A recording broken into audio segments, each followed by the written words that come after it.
Jeff, I'd love to connect more with my wife. She seems really cold and distant, and maybe even right now she says that she wants space or she's sleeping in another bedroom.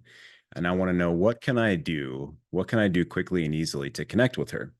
Cynthia and I are going to talk about that today here on the C Note Show, how to deepen connection with your wife in 30 seconds. And we'll have 3 bullet points by the end of this call, which we always have takeaways, check boxes that you can do. And here on the C Note Show with Cynthia, we talk about beyond just what you can Google, right? So I always have slides. If you don't know, Cynthia and I are retired teachers. We've been in our own private practice now for 8 years, I think, going on 8 years, 9 years, something like that, working with hundreds and hundreds of men, thousands if you count all of our group calls and online and our forum and things like this.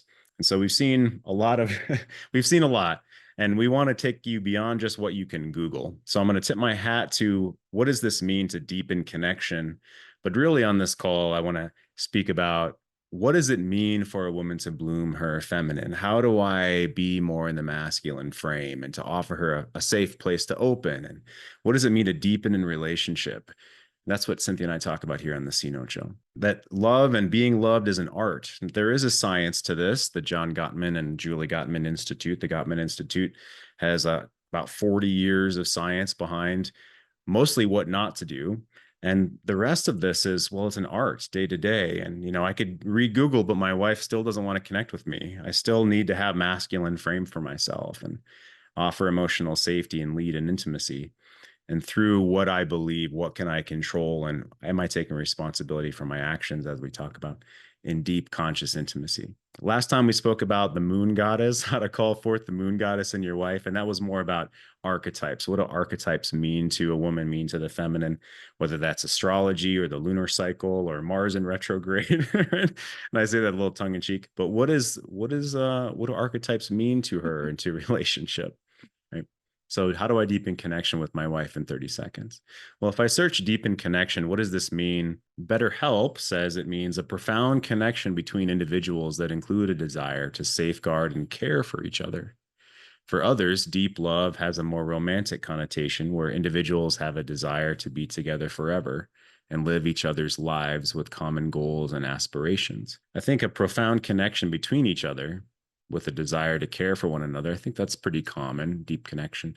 Right, here's what Google will say: shake up the routine, turn off the electronics, open up to each other, share affection, find a balance between yourself and the couple, spend more time together. Yeah, okay, sure. Yeah, that's easy to say. And this abstract, which was referred to in another article, taking turns self-disclosing in getting acquainted interactions. This is a fancy way to say, well, responsiveness, enjoyment, perception goes up when you share with one another. Well, I'll get into more articles here in a moment. And also I like to go to Quora to see what an average person would say to this kind of question. But let's jump into something harder. Let's jump into something more difficult, Cynthia. Right? So I can go on Google and it'll say, turn off your phone and open up to one another and ask each other questions. But especially, most guys here want the relationship. We want to build a relationship. Most guys here, their wives are more distant. Right now, they're often not wanting the relationship, or at the very least, they're wanting to feel differentiated, power within themselves. I lost myself in the relationship. Maybe you took advantage of me, she might say, or for 10 years, it's all been about you and your work and all these kind of things that I've heard in the past, and the guys here have heard. So let's make this harder. I can say, yeah, I read on Google that we should spend more time together. But a woman that's wanting space right now, why is that potentially going to rub her the wrong way? What is it that she's really wanting before she's even wanting to open in these ways? What is she searching for within herself, would you say? That's a great question. I mean, at first, I kind of want to put on the table how incredibly painful it is to the heart, whether you're a man or a woman, when you're offering connection to someone who it seems like nothing in them wants that.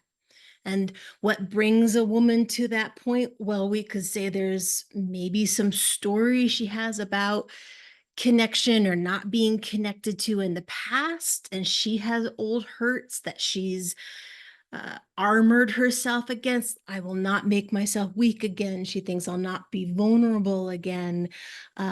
There is inside of her something she's looking to heal, or I'd say brick up, to make herself feel her own groundedness, her own power, and to actually not feel the feminine impulse in her that is more watery, wanting to flow wherever your connection may and can bring her. Well, what is that feminine impulse? Is she pushing it away? Do all women have that? Say more about that. Yeah, I would say all women have that. You might meet a woman who kind of has a story that's different, but even her chemistry, even her brain makeup has been structured through time, through thousands of years to seek connection, because that has been her survival, the basics of her survival instinct for years, thousands of years. And so for a modern woman to uh, feel that chemistry, feel that pull toward you, to feel that she must connect in order to be safe, that can almost feel threatening in herself. She's threatened by her own impulses. And so then she goes on almost man mode to make sure that she is not quickly and easily responding to that part of her brain, her body's yearning. So yeah, it sounds that modern day gets in the way. A lot of things get in the way. And would you say that all women are waiting for their man? I mean, this is a hard question. I want to make this hard, right? What if she's seemingly like she's not really wanting that? It seems like she's trying to find some other way to source this desire than through her man, through the relationship. What do you think that's about at first blush? So at first blush is the very painful reality in women's lives, that to trust or not trust is kind of the crux of what they act upon. And a lot of women don't realize that emotional trust is not this infinite mountain she'll always achieve in every relationship with every person she always has. Uh, and so if she does feel some mistrust, either in the past, like when she has been more open to connection and she feels in her mind it didn't go well, or she got judged for something that she was wanting, or she wanted the connection too much. If she feels like she wasn't kept safe in that experience, she will immediately go into, I distrust this. I distrust this situation. I distrust this person. And often, you and your masculine is a way for her to project out, I don't trust you. And thus, I have a story and a reason why I get to turn away, because there's been a rule broken, that cannot be fixed without incredible uh, shifting in her experience.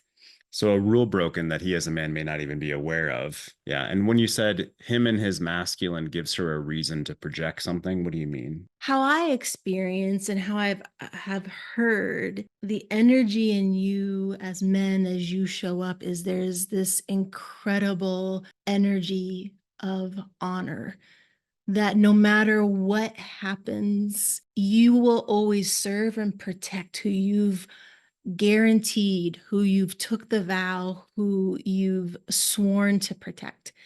And because of that, the feminine can kind of feel in her mind, well, hey, I don't feel protected. And yet I can feel how honorable you are to this situation. So it gives me someone to blame, that inside right now I feel unsafe or unsteady or uncertain or vulnerable. So is that a test? Is she doing that on purpose? That's what it feels like, and that's what you Google and we read. So is this a test that she's doing, and I'm supposed to pass this test, or is she even considering any of that? I think there's a spectrum here. Like all of us, some of us are really conscious and think about our actions, and some parts of us act on instinct. And so, underlying kind of at level one, is this a test? Absolutely. Whether or not she's deciding to test you is depends on her state and what she's thinking about. But really, beyond that dynamic, there is someone in emotional pain who's trying to run away from the things that are making her hurt and feel twisted and not sure of herself. And some of that could be true in the relationship, or we even could say these are things she's feeling in herself. She doesn't know how to take accountability for them.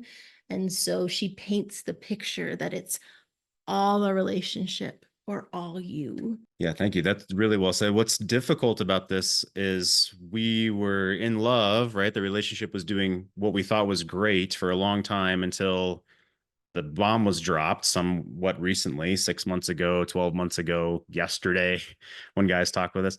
And so there's parts of caring about her pain, but also knowing we can't lose ourselves. There's a gentleman on here who told me, I think it was this last week.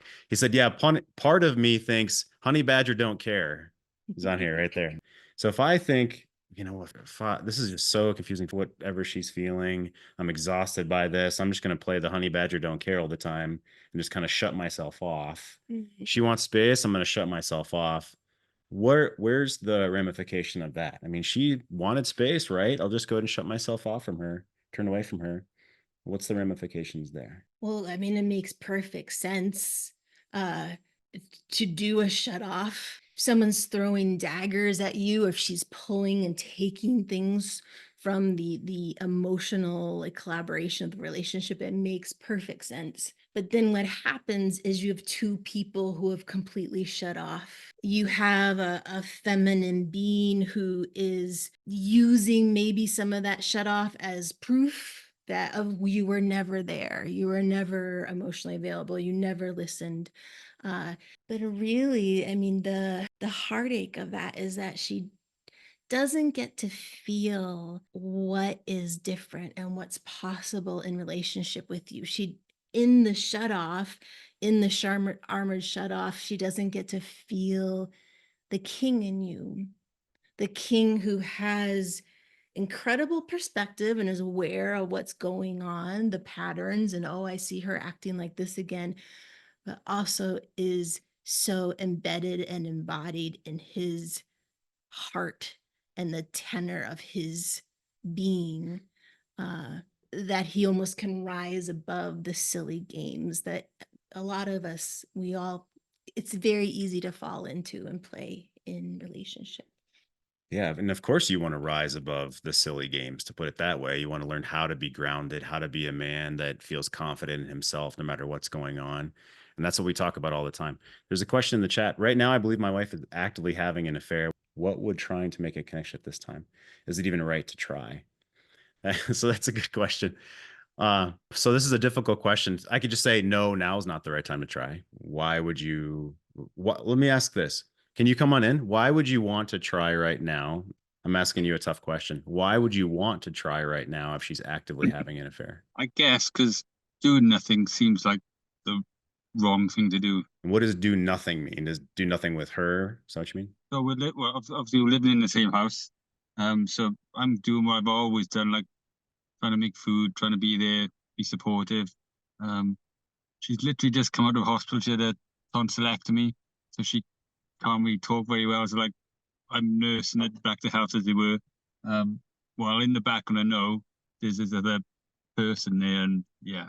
So it was like, well, what do you do? You want to be supportive because I've known this woman for like 25 years, and yet, yeah, it just hurts like hell. Yeah, absolutely. It hurts like hell.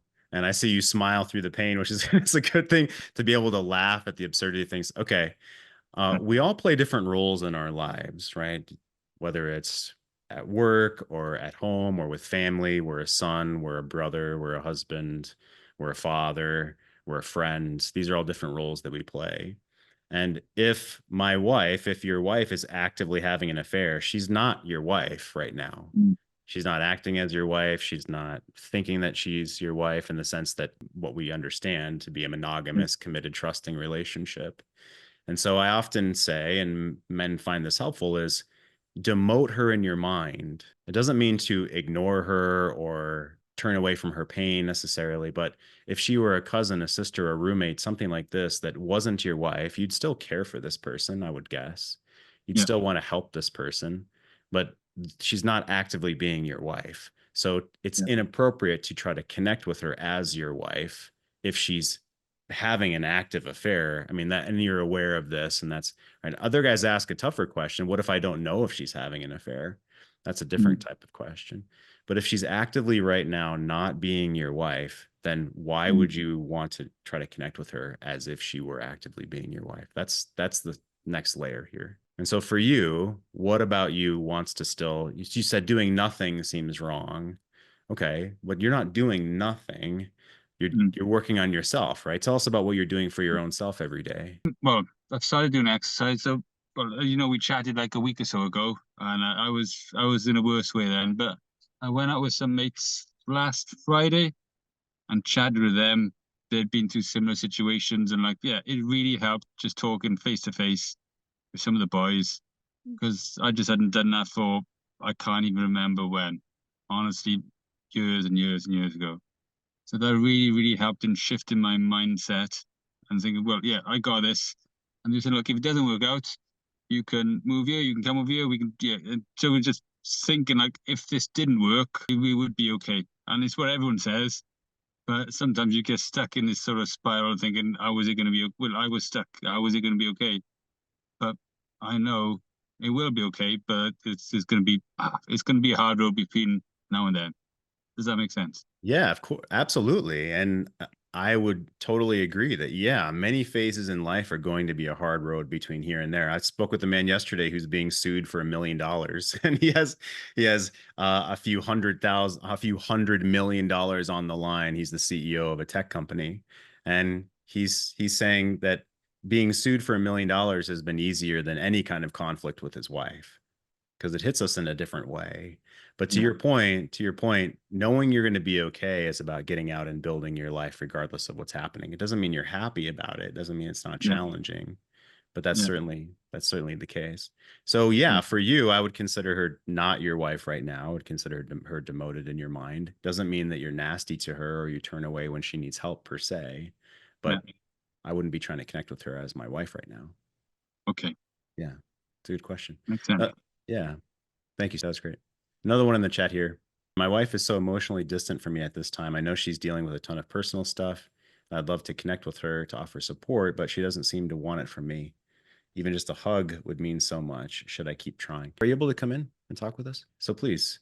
So when you say even just a hug would mean so much, and how do you mean? Yeah. Yeah, we're separated in the home right now, and she's put some pretty strict parameters around it that she equates any kind of touch with intimacy. So, for me to even go up and pat her on the shoulder or offer a hug just seems so inappropriate right now. But I just see her hurting so much from the inside and just feeling so alone and just problems with the kids and with her parents and trying to find a job. And it just sitting there talking with her, I just really just want to offer some kind of support, but it's not coming across genuine, I guess. And I feel like I'm doing more harm than good by pushing the issue. Mm. So when you say it, yeah, when you say it doesn't feel like it comes across as genuine, is that her impression or is that what it in your mind you're thinking? It's her impression, but in the past, she has rightfully, kind of characterized me as not being very emotionally supportive, having failed her at some real crucible moments in the past that she resents. And I would love to go for another chance, but my instinct is telling me just give her the space she says she wants right now, although I don't know if that's really what she wants. Yeah, that's a great question. So I'm going to press pause on you and hang on. We'll come back to you in a second. I want to ask Cynthia about this. So Cynthia, what we teach, guys, what we teach is to ask. So that sounds really painful. I'd love to give you a hug. Yeah. And if she says no or is ambiguous about it, to lovingly insist one time. So, no, come over here. I want to give you a hug. Come here. And if she says no a second time, then you drop it. And what is it about that lovingly insisting one time? So you ask, and if she's ambiguous or it's like, no, I don't really want that. And you lovingly insist, no, really, come here. What is it about the lovingly insisting that the feminine is yearning for or wants to see? Or, we so here, you didn't try hard enough for me, or you're not showing me that you really care. And a lot of that is mind reading or some kind of test that's happening. Say more about the lovingly insisting one time, and if she doesn't want it, then drop it. Talk with us about that. Yeah, and thank you for sharing. I can feel the empathy in your heart, and how much you want to show up in your masculine for her. You want to create riverbanks or arms for her or castle walls for her to feel safe in. With the lovingly insisting once, there's an energy about that where you really are showing up as king, because to insist in that moment is not to fulfill something you feel that the kingdom needs. You're really just saying, hey, I have these riverbanks for you. I have these castle walls for this moment. If you want to flow in here and feel the container of it, it gives her an opportunity to feel your masculine presence and to feel her femininity. And then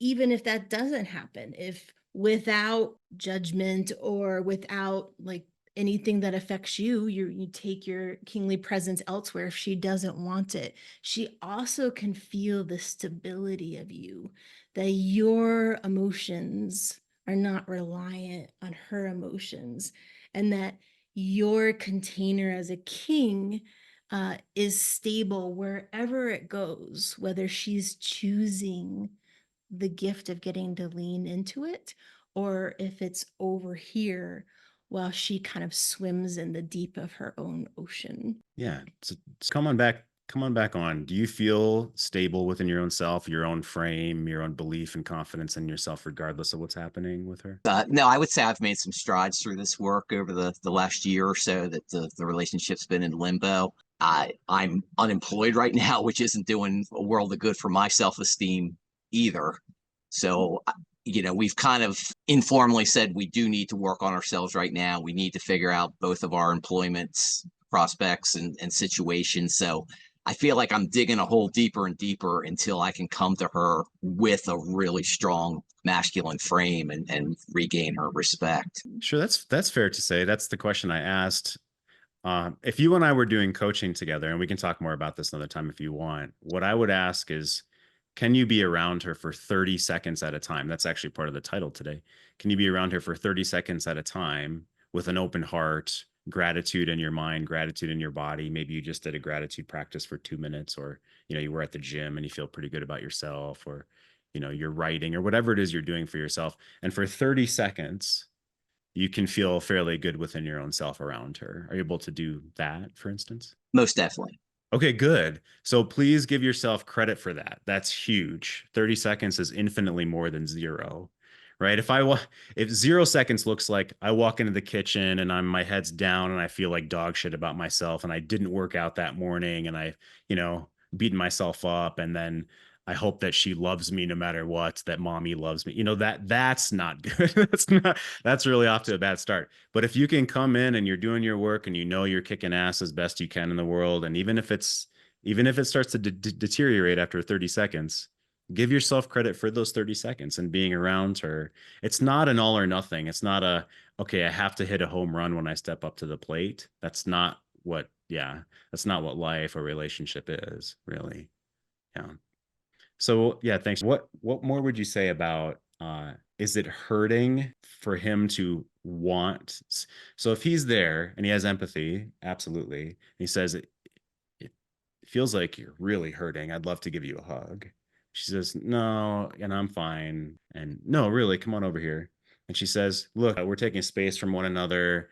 I don't want you to ask to hug me. Is it hurting something for him to show up in his frame with confidence and belief in himself for 30 seconds at a time? Is that hurting something? So in the moment, your wife might believe that it is like, you didn't listen to me. I've put up this boundary.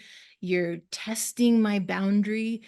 But that is all her trying desperately to feel like she has her own walls, her own castle walls. And once they're set, it took so much for her to do that, that she is just determined they don't budge and I can't move in that. So at surface level, she could tell the story that is, but no woman operates at surface level, will never be fulfilled by just surface level, can't maintain that surface level block in her life without huge consequences to her own self.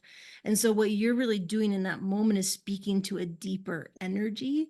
And even her pushing away, like, no, I don't want it, and then feels your kingliness without judgment, without being blown over, like, oh, okay, turning over to your own vision, your own goals, it actually breeds in her a trust of you, uh, a trust of your energy. And that's what she needs to feel beneath these false walls that she's clinging to so hard. Yeah, that's awesome. Super well said. Yeah, great question. Thank you.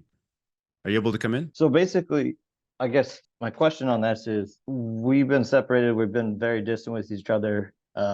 Last night, I was basically informing her and understanding that, hey, you know what?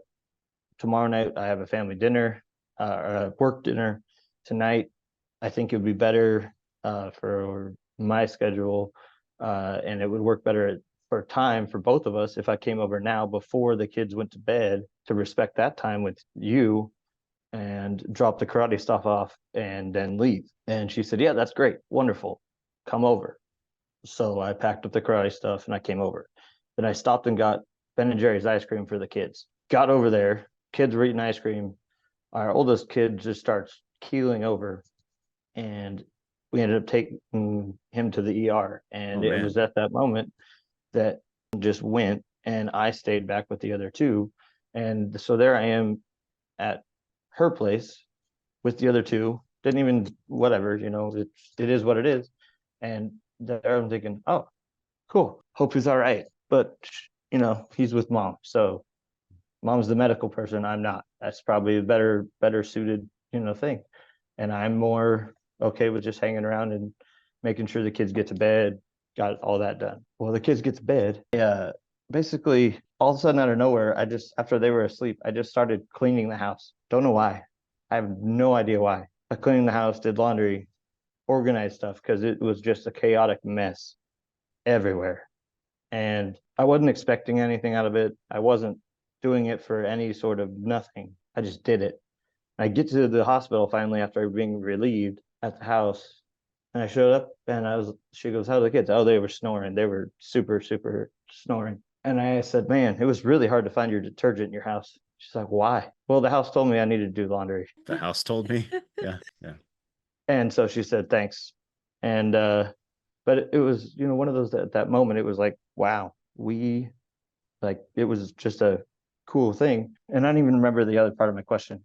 Well, let me jump in and say you're being the man that you want to be in that moment is what I'm hearing. You didn't clean the house, so you didn't try to do this so that she would give you brownie points and this kind of thing. Right. Just, hey, Right. I'm here. There's stuff going on with and you said your son had appendix surgery. Is he okay?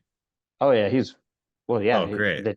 They took out the problem, so now he's great. Okay, well, that's good. That's good. So obviously this huge thing is happening. You felt like a man that wanted to be of service in that moment, and you just did. And I think that's excellent. Now I see you have your question underneath that. During separation, it's almost implied that the rules of engagement aren't set jointly, but are set by her. Is that your question? Yeah, because that's what I'm kind of getting at here too. Because like last week we tried to meet and talk about things, and it was very, very a one-sided conversation that seemed that she already had a motive, or not a motive, but she already had a set thing that she wanted to discuss. And if I was coming at her with things, no matter what I said, it was going to be met with, yeah, but this, and yeah, but that. And then I'm talking to her about the kids and things. And like tonight for dinner, she reads an email today that's between my family where I'm trying to communicate with her family, my family, and her of how do we handle the kids if something comes up where you're already occupied. And she said, well, the problem that I have with that is that I don't feel that you listen to me because I have first right of refusal, and it looks here that your mom is offering to take the kids. I'm like, yeah, because you're on call as a nurse, a midwife. So I thought that would allow you to have some freedom, allow you to just not worry about the children and be able to just be you for freedom of being the nurse or midwife, because she has a very stacked schedule with babies all the time. And then she goes, oh, so now you're planning my life for me. Okay, let me jump in. Okay. Yeah. So a few things are happening, certainly. A few things that are happening, right?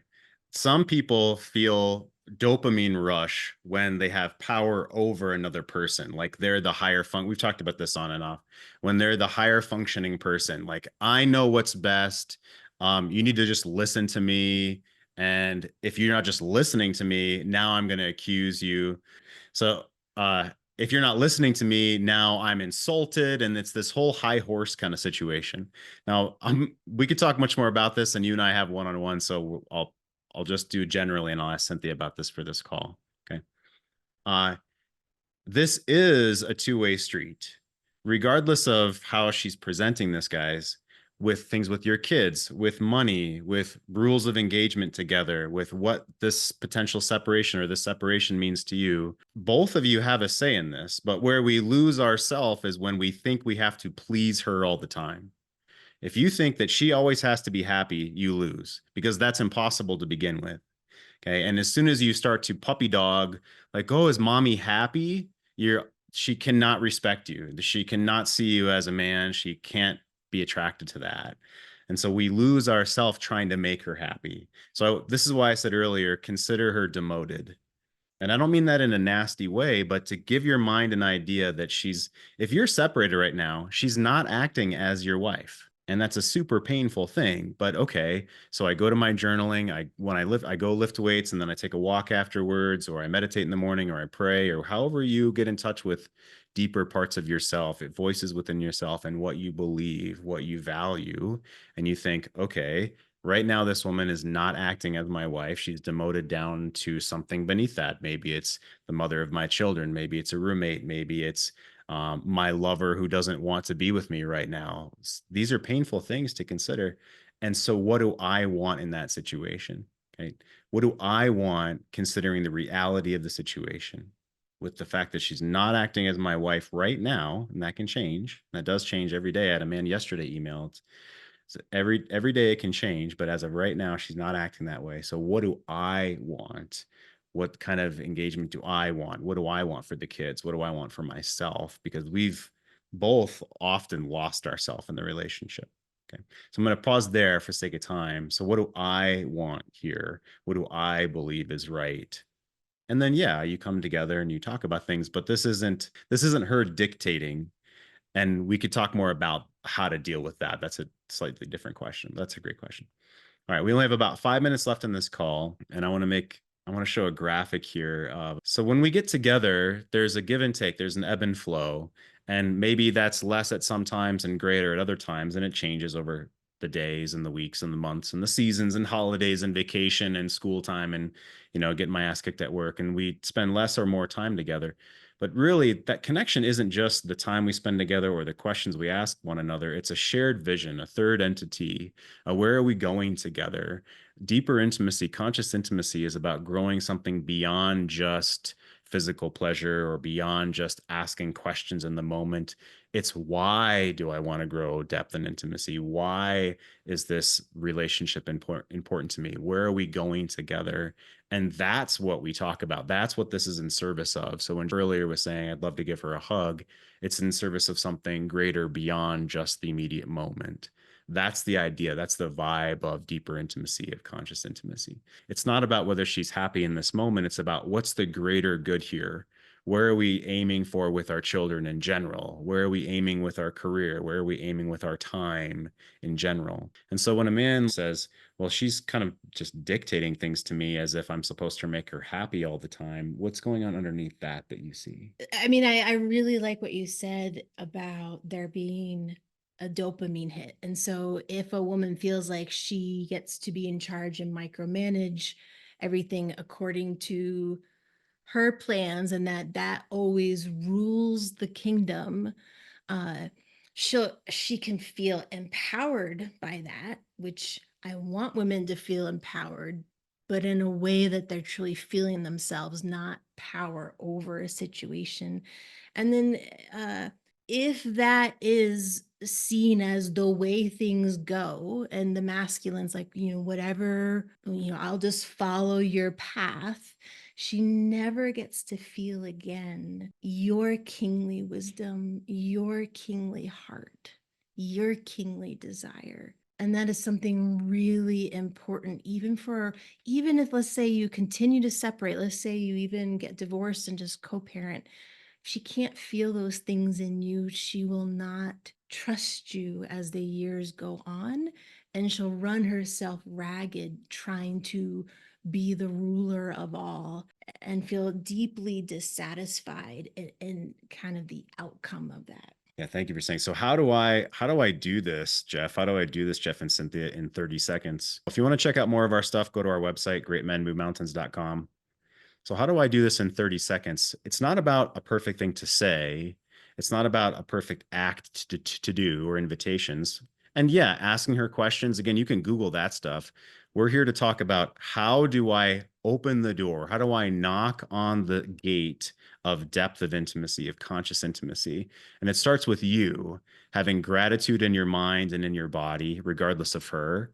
These are things we talk about every single call, how to do this. If you have questions, how to do this, reach out to me, certainly. And kingly vision in your mind. Number 2 is kingly vision in your mind. Put yourself in a scene where you feel good in that scene. Maybe it's a beautiful space in the world that you visited, or you imagine yourself as a benevolent king of the land 500 years ago, or in a movie. This can be fantasy. This can be an image in your mind where you see yourself in a beautiful, confident place. It has nothing to do with her at this point, number 2. And then number 3 is right before you speak with her, right before you ask her to give her a hug, right before you ask her to watch a episode of Game of Thrones with you, or go for a walk, or watch the sunset. Okay. Welcome her into that scene in your mind.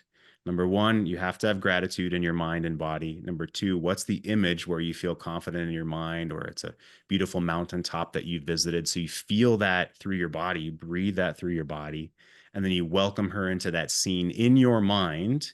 And this all takes 30 seconds or less. And then you ask her a question, and then you invite her to hug. Then you invite her to spend some time with you. Then you ask her, hey, what is she looking forward to today? Or what does this week look like for you? You might ask her. So why are these things powerful and important? Why are these 30 seconds actually going to help deepen connect? Jeff, this all sounds like, is this really going to help?